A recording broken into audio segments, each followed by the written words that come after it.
Hi guys, এখন কাজও যাচ্ছি। এখান থেকে একটা কমপ্লেন এসেছে যে মোটরে জল উঠছে না। তো গিয়ে মোটরে কেন জল উঠছে না তা আমি দেখাবো, কেন জল উঠছে না। আর তার সাথে একটা আর্থিংয়ের কাজ হবে, আর্থিংয়ের কাজটাও আমি আপনাদেরকে দেখাবো। এটি আর্থিং, প্রপার আর্থিং কীভাবে করতে হয় ভালোভাবে, আর্থিংটাও আপনাদেরকে দেখাবো।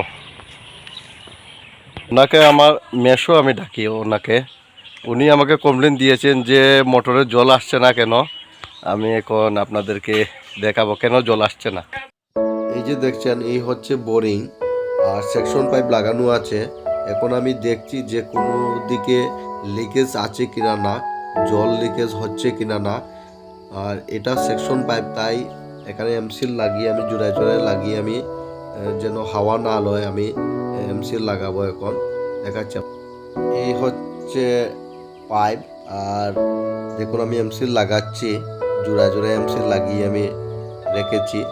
আর এখন রৌদ্রের মধ্যে দিয়ে রেখেছি যেন শুকিয়ে যায় ভালোভাবে। আর এটা হচ্ছে সেকশন পাইপ।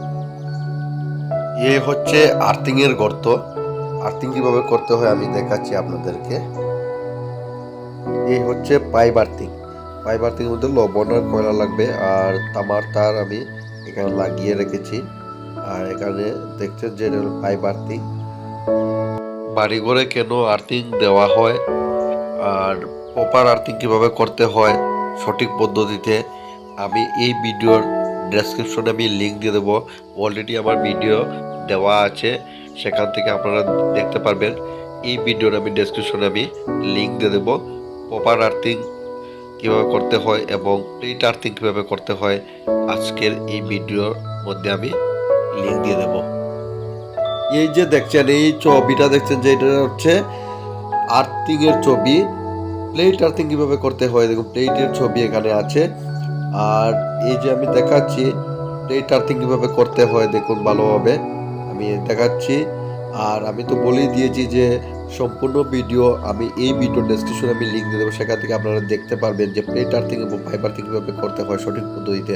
ভিডিও এখানে শেষ করছি, নমস্কার।